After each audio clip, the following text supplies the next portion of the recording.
Welcome back mga kabayan, nagbabalik po muli ang inyong lingkod upang magbigay sa inyo ng mga bago at nagbabagang mga balita.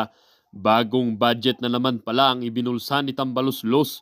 Ito nga ibinulgar ni Atty. Glenchong sa kanyang panayam nitong kamakailan lang. Grabe, ilang bilyon na kaya ang naibulsa ng Tambaluslos na ito. Kada buwan na lang ata ay mayroon itong ninanakaw sa kaban ng bayan. Sa sobrang daming budget na inilabas, ni isa wala pang nakikitang accomplishment itong mga kongreso sa kongreso. Puro na lang panggasto sa sariling luho na lamang ang pinaggagastahan ng mga kongreso na ito. Ang dami ng bahay sa iba't ibang bansa, dami na ring nabiling lupa dito sa bansa. Samantalang pagtulong sa iba, hindi pa magawa, ang dami ng nagugutom na tao sa ating bansa. Ang dami ng naghihirap pero itong mga kongreso na ito ay hindi man lang nila masolusyonan. Wala na atang balak magbago ang gobyerno natin na ito. Kung may improvement man, improvement lang kung papaano magbogus at kung papaano magnakaw ng harap-harapan nang hindi nalalaman ng iba kahit malaki na ang ebidensya. Para sa buong impormasyon, panoorin ang buong video at kung bago ka pa lamang sa aking channel, huwag kakalimutang mag-subscribe, pindutin ang notification bell at piliin ang all upang laging maging updated sa mga bago at nagbabagang mga balita. Ang isyong ito ay naging usap-usapin din sa mundo ng social media.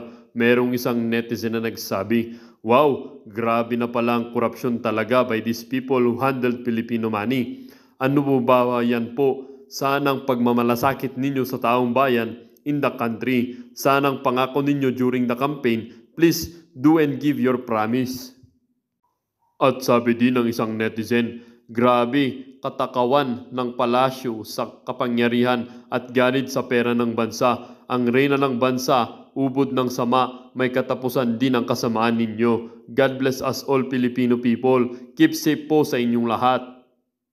At sabi din naman ng isang netizen, "Pera ng bansa kinukulimbat ng mga politiko, samantala halos di na makakain sa labis-labis na kamahalan ng mga bilihin, lalo na sa pagkain."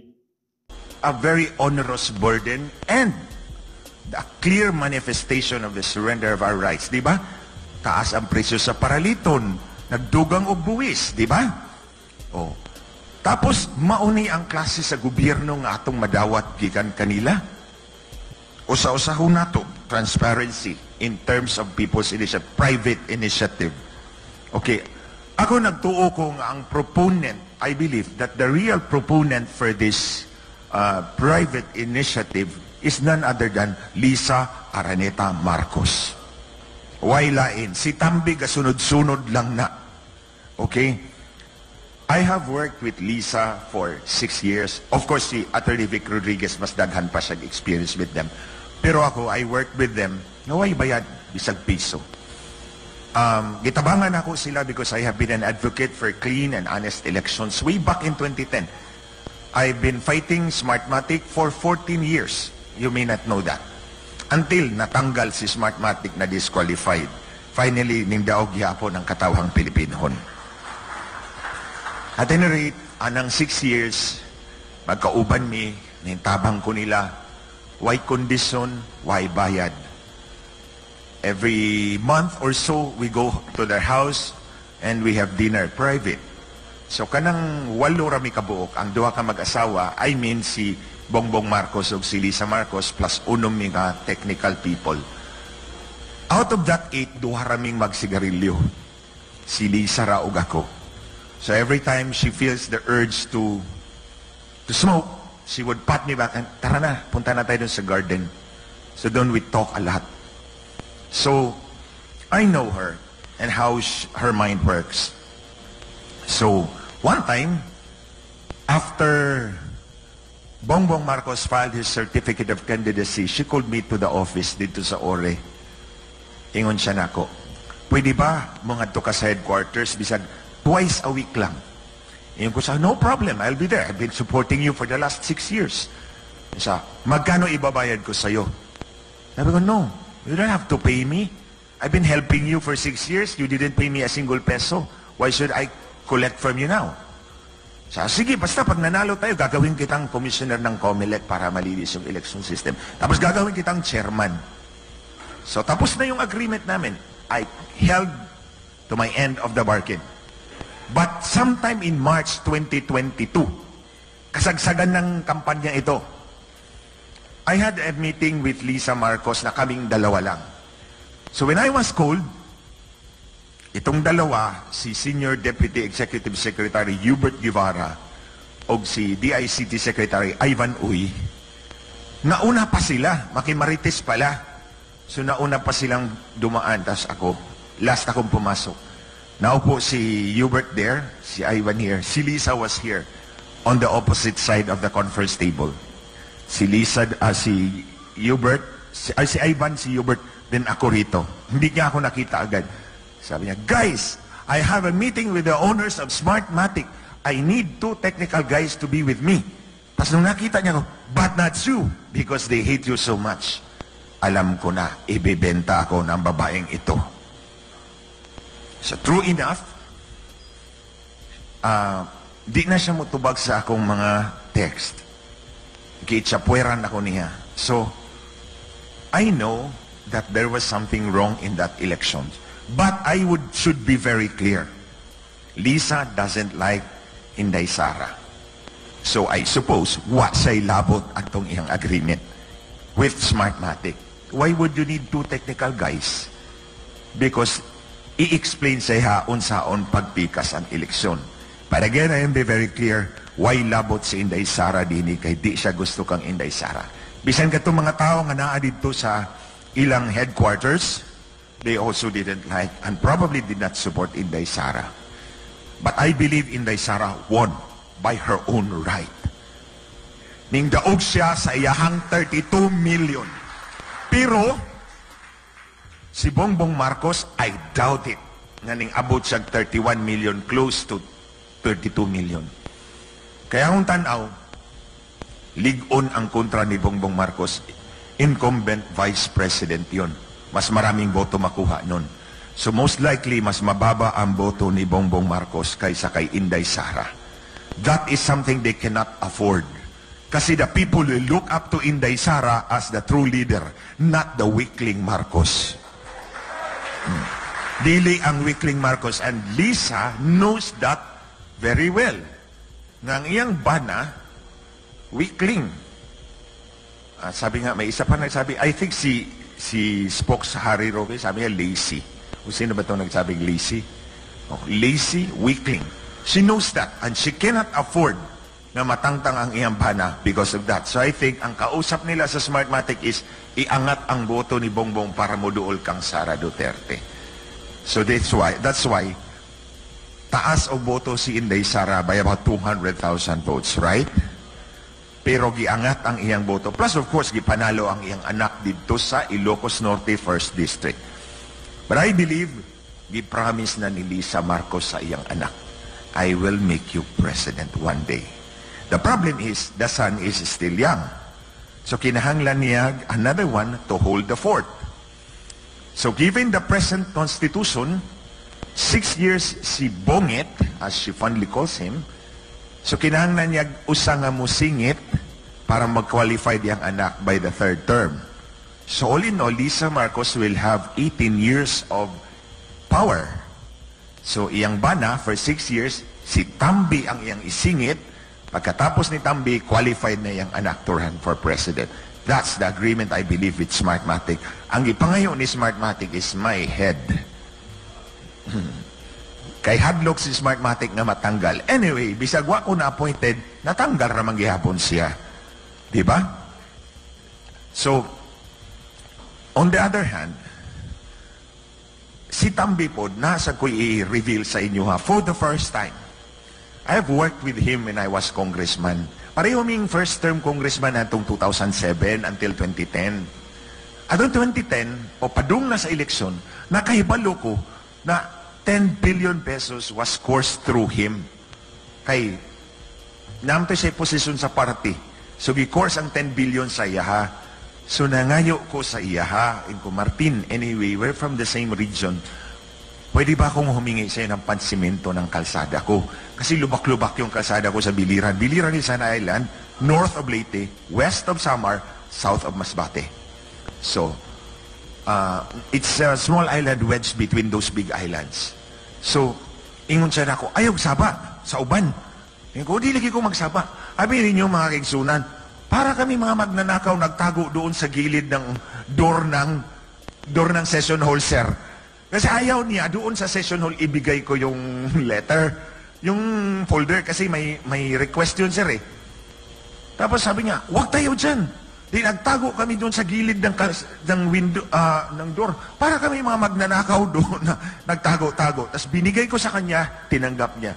2 years later, I found out 525 million pesos was released per that request.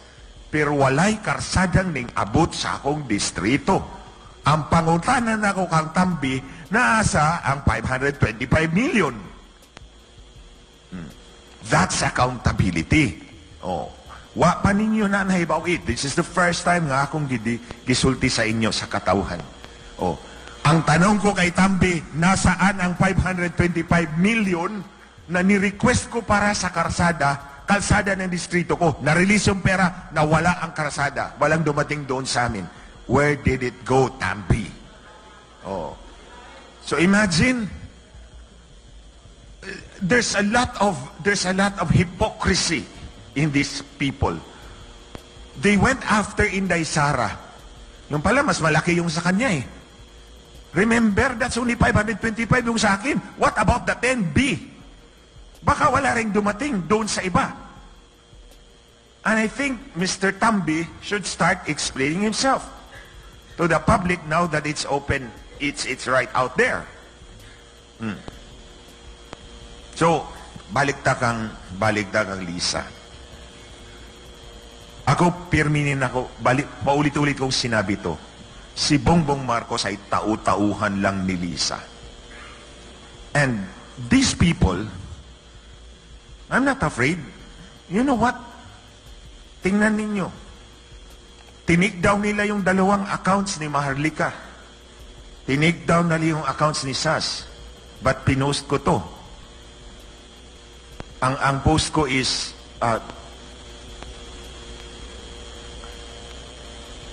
ang sabi ko, don't dare take down my account. Kakalad ka rin talaga, kitang bruha ka sa impyerno. And they did not take down my account. Oh, sinabi ko sa kanya, I posted that. Don't take down, listen or you will regret. Something like that. Yun yung title. Heed or you will regret. Sabi ko, pag tinigdan mo yung account ko, kakalad ka rin talaga, kitang bruha ka. And actually, I called her a bitch in some of my interviews because she is one. Kaya sabi ko, Lisa, I will be unforgiving, I will be very frank.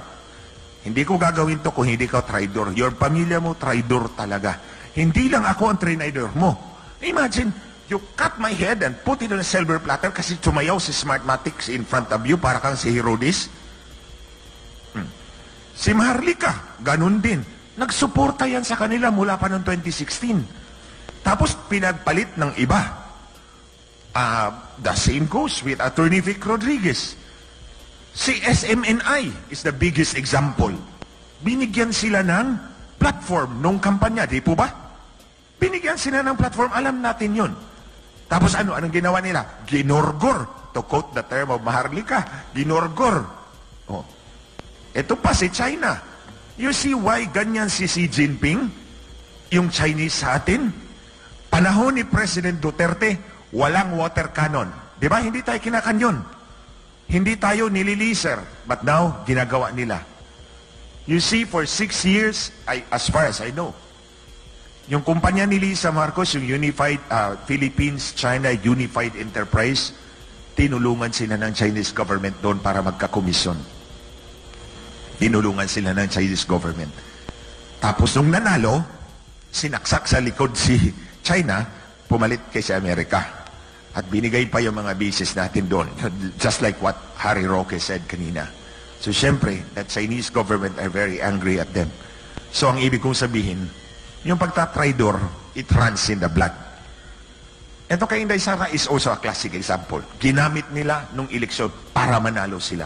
Tapos ngayon, ito ang ginagawa nila kay Inday Sara. Would you want that to happen to you? Oh. Itong PI, pwede ring putang ina. Oh, ito pwede ring putang ina. And let's be frank about it. Putang ina naman talaga yan sila. Oh. You see, ito'y pagtataksil sa inyo. Remember, sabi ni Dean Arellano, the Constitution is a social contract between the people and the government. It's actually, sabi ko sa inyo, we surrender most of our rights to the government. In exchange, we get a constitution that circumscribes the power and authority of that government para hindi tayo aabusuhin. Tapos ito, papalusot nila yung PI para mabago yung constitution para mananatili sila sa pwesto. I think yung PI niya is a recognition that Tambi is not going to win anyway. So kailangan nilang baguhin yung konstitusyon para mapanatili yung pag-hold on to power until umabot of age yung anak at maging pangulo. Because pre-namis yan ni Lisa sa kanya. And Lisa will get what she wants. Isa sa kanyang mantra sa buhay is, consider it done.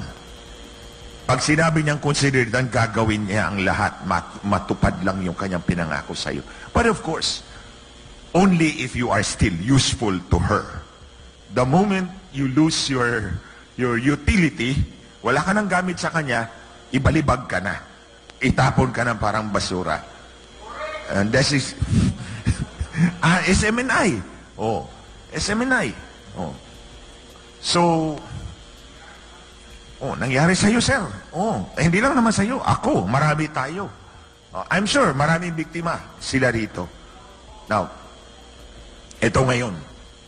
Maraming sinabi si Maharlika about corruption. Yung PCSO, na palaging nananalo. Ang yung mga malalaki, napapanalo, di ba? 1.7 billion ang napanalo sa loob ng isang buwan. Tapos, edited pa yung nanalo. Tapos sabi niya, ito sabi ni Lisa Marcos, di ba? Hi, we love you, Mel. Should I call you Mel? Hi, Mel. Should I call you Melyonario? Sama-sama tayong babangon muli para maging milyonaryo. Tingnan mo, she really has a knack of incriminating herself and others. Sa akin, inamin niya, magkikita sila na may-ari ng Smartmatic. Inayos nila yung eleksyon. Ito naman, binuking niya si Mel. Magic pala yung nananalo doon sa PCO. Subuta kung nandun si Director Sandra Cam, hindi makakalusot si milyonaryo. Di ba? So are we going to allow them to do that to us? Patuloy ba na, hayaan na lang ba natin sila na manatili sila sa pwesto ng ganyan? Mahal ng bilihin, di po ba? Barato na ba ang presyo sa bugas? 20 pesos na ba? Pila? Okay, wait. Times 3. Balik ta sa gingon ni Mayor Baste. Pananagutan mo yan. Di ba? Whatever happens to us, pananagutan ng presidente niyan. But the problem is, he's not in control of this government. It's the wife that is in control of this government. It's the wife that is in control of this government. You see, ladies and gentlemen, we are treated to the spectacle of a person running the office of the presidency but did not file a certificate of candidacy. Hindi naman nag-file yan ng certificate of candidacy yung babae na yan eh. Pero siya nagpapatakbo ng presidency. And we are at her mercy. Kung may mercy pa sa puso niya. Diba? So, hahayaan ba natin to na magpatuloy? Ako'y nagpapasalamat sa inyong lahat today for coming here. It entails a lot of sacrifice. Your time, your effort. But today, we create a visible and vibrant opposition to the rule. Ito yung araw na to. And let's rally around doon sa call, the clarion call of Mayor Baste. Marcos resign. Marcos resign. Marcos resign. Wala kang silbi dyan. Ang asawa mo ang nagpapatakbo sa bansa namin. We did not elect her. And you see, kahit yung mandato mo, questionable eh. Nag-usap kayo ng may-ari ng Smartmatic. You see, naubos na lahat ng takot ko sa kanila. That's why I'm here. And I thank Kabsek Ivasco, si Kuya Jun, for inviting me, giving me this opportunity. Kasi nung binulgar ko yun, they tried to ignore me. Walang media na nag-interview sa akin. But I kept going. Actually, unang-una yun, may press conference kami dapat sa CBCP.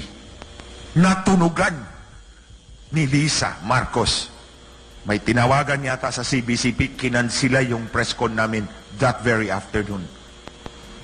So, well, when someone closes the door, God somehow opens the window.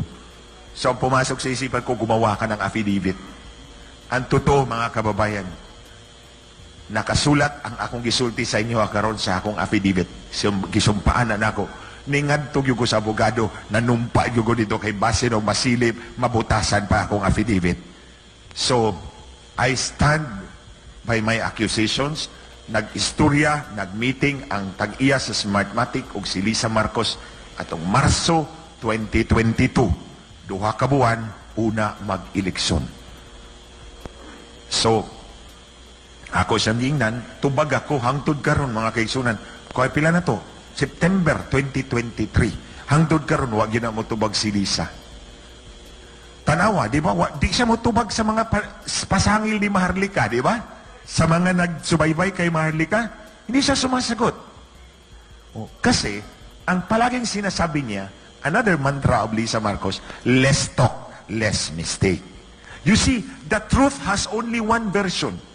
The truth. Pag sinabi kong nakapula ka, ma'am, nakapula ba yan? Maroon. Okay, pag sinabi ko maroon yan, that's maroon. Pag sinabi ng red, that would be a lie. In other words, the truth is capable of only one version. Any other version of a fact is not the truth. It is a lie. Di po ba? So, pag sinabi ni Lisa, less talk, less mistake, what does it mean? Huwag ka nang sumagot, huwag ka nang magsalita, kasi baka magkamali ka. It's because, ang pwede lang niyang isagot doon sa mga sinabi ni Maharlika ay pawang kasinungalingan. Hindi niya pwedeng sagutin ng katotohanan ang sinasabi ni Maharlika because there is only one version of truth. Yun yung sinasabi ni Maharlika. Yun yung totoo. Mauna ang kamatuuran. So kung imo nang tumago ng kamatuuran nga giyaw-yaw ni Maharlika, ang imuhang sagot, ang imong tubag, mali. Bakak. Bakak ba sa Bisaya? Dini? O bakak na. That's why, ang truth, wala na error, wala na space for error. Because the truth is the truth. Wala space for error. Ang bakak has a wide latitude for error. Muna'y gikahadlukan ni Lisa Marcos. Better shut up because baka magkamali ka dun sa sagot mo. Because ang sagot niya would not be founded on the truth, but on lies. And that's, I'm unmasking Lisa Marcos before you now. I'm not afraid of her, even if she appears to be, or apparently, the most powerful person in this country. Kasi may hawak pa ako sa kanya. Kaya nga sabi ko sa kanya, don't cross my red line. I will keep my word even if I gave it to the devil. Because I made a promise. So don't cross my red line. If you cross my red line, kakalad ka rin talaga kita, bruha ka sa impyerno. So today, pagkatapos natin dito, dili ra kutob dinhi atong commitment ha, mga kaigsuunan. Kay ba ko mga leader mo, sa tagsa-tagsa ninyong mga komunidad, dili ra kutob dinhi karong adlaw ang atong commitment. Dadun nato dito sa atong komunidad para mas mudaghan pa ta. Diba? Oh. And, atong ningdagan kong congressman, ang akong pirmi isulti sa akong mga katawhan, remember, wabaya ko, di ba ba kumakig barangay captain, diretso ba ako congressman, giga ko na pasar sa bar, after I pass the bar, I become congressman right away. Ang pirmi na akong isulti sa akong mga kaigsunan, naa sa inyong mga kamot, ang gahom para mabago ang dagan sa inyong tagsa-tag sa kakinabuhi. Kung sayo pang atong pagpili, kitang tanan, padung sperdisyon. Pero kung sakto ang atong pagpili, you will get the benefit of a right choice. So karon ang atong pagganhi dinhi is the right choice. Ang atong pakiguban ani nga pulong pakiguban kang President Duterte unya sa Candlelight is not meaningless, it's meaningful. Basta dadun sad nato sa atong mga tagsa ka komunidad. Aron mas mudagan pa ta, di ba?